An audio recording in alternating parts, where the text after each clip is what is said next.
আসসালামু আলাইকুম। কইতে যে শুরু করবাম বাংলাদেশের খবরটা। বাংলাদেশটা একদিক দিয়ে তো ভারতের বন্যার কবলিত হইয়া শেষ। প্রায় 14-15টা জেলা পানির তলে গেছে গা। হাইরে কষ্ট মানুষের। অনেক মানুষ উদ্ধারকৃত কাজে জীবন দিতে আছে। অনেকজনের যান মানে মরণও হয়েছে। যাক, আমরা দেশ বিদেশ থেকে অনেক বাইরে অনেক সহযোগিতা করছে, অনেক সাহায্য করছে। আমরা স্থানীয় এলাকা বা শহর অঞ্চল থেকে অনেক যে যত পারে সহযোগিতা করছে। আসন্ন একটা ফাউন্ডেশন, হুজুর আহমদ আলী হুজুরের একটা ফান্ড। দেশ বিদেশ থেকেও মানুষ অনেক দান করছে, অনেক সহযোগিতা করছে। আমরা যা যেমন পারি করছি। অনেক ছাত্র ভাইয়েরা ডোনেশন বক্স নিয়ে বাইর হয়েছে, আরও হচ্ছে। তো সবচেয়ে মজার বিষয় হয়েছে আমরা দূর থেকে তো মনটাত খুব কষ্ট প্রকাশ করতেছি, দেখছি না, দারোগা দেখতে পারি না, কিন্তু এখানে আমাদের অনেক টিকটকার ভাই আছে, ইউটিউবার আছে, ওদের মাধ্যমে আর কি আমরা দূর থেকে দেখতে পারি। পাশাপাশি আরেকটা জিনিস দেখলাম, স্থানীয় যে ব্যবসায়ীরা মানে কুমিল্লা, নোয়াখালী, ফেনী এদিকের মানে যেদিক দিয়ে বন্যাগ্রস্ত হয়েছে আর কি, এদিকের স্থানীয় যে ব্যবসায়ীরা আশপাশে আছে, সুযোগটা ওরা ব্যবহার করতেছে। 5 টাকার একটা মোম 50 টাকা বিক্রি করতেছে, 10 টাকার একটা মেস এটা 40 টাকা 50 টাকা বিক্রি করতেছে। রাস্তার ভাড়া যেন 10 টাকা ভাড়া আছেন, এই ভাড়াটা 60 টাকা 70 টাকা ভাড়া করে দিছে।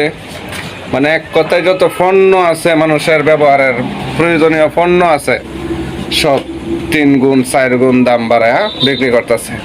আরে ভাই, বিপদ তো আপনার হইতে পারে, আপনি তো এই এলাকারই, আপনি তো পারেন একটু ওদেরকে একটু সহযোগিতা করতে।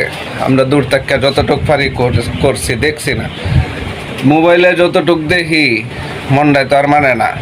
আপনারা কাছে দেখেন, আপনারা কেমনে এটা করেন। সবাইকে বলি সহযোগিতা করেন, যতটুক পারেন সহযোগিতা করেন। অনেক মানুষ আজকেও দেখলাম, অনেক মানুষ এখনো গাছের আগায় আছে, টিনের চালে আছে, বৈশা রয়েছে, উদ্ধার হইতে পারতেছে না। খাবার তো পরের কথা, উদ্ধার হওয়াটা তো জরুরি না। আর বিশুদ্ধ পানির অভাবটা তো সবচেয়ে বড় অভাব। এদিকে সব কিছুরই অভাব, সব কিছু যখন তলায় গেছে, কিছুই নাই। এদিকে সব কিছুরই অভাব। যারা যান প্রাণ দেওয়ার চেষ্টা করতেছেন, উদ্ধার কাজে লিপ্ত আছেন, সবাইকে ধন্যবাদ দেই। আল্লাহর কাছে দোয়া করি আপনাদের মনে আরও শক্তি যোগাক, আল্লাহ আপনারা কাজটা যাতে আরও দ্রুত গতিতে করতে পারেন। মজার বিষয় হয়েছে, হিন্দের দেশ সামনে নিতে থাকা বন্যায় বাসায় আলছে, এটা বাংলাদেশ কিছু সংখ্যক শিক্ষিত জ্ঞানী মানুষের মাথায় এটা ঢুকতেছে না। রাধে ঢাকা আছে, ঢাকার দিকে মানে শহরাঞ্চলে আন্দোলন নিয়ে আছে, সরকার দাবি মানতে হইব। সরকার তো ডক্টর ইউনূস দেশের ক্ষমতা নিয়ে পড়ছে একটা বিপদ।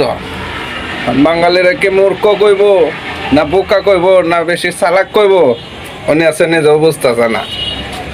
তো আমরা আর বুঝলাম কি, আমি কইরা মানে দেশের ভালো, এরা দেশে বাংলাদেশের ভালোটা এরা চাইতেছে না। যদি চাইতো তখন আন্দোলন তোয়া সবাই এনকে যান প্রাণ দিয়া বন্যার্থদের পাশে দাঁড়াই লইলে, কাজ করলো হইলে, সহযোগিতা করলো হইলে। যেমন প্রশাসনের সেনাবাহিনী ভাইয়েরা, আপনাদের ধন্যবাদ। যতটুক কষ্ট জনগণে করতেছে, এর চেয়ে অনেক অনেক বেশি কষ্ট আপনারা করতেছেন, আপনাদের ধন্যবাদ দিই। আল্লাহর কাছে আমরা দোয়া করি আপনারা উদ্ধার কাজ ভালোভাবে যাতে করতে পারেন। অনেক মানুষ দেখছি মারা গেছে, হারি পানির মাঝে দাফন কই করব, গোরস্থান কই দিব। এমনি একটা লাশ দেখলাম আজকে কাপড়ের কাপড় পরায় পানিতে বাসায় দিছে।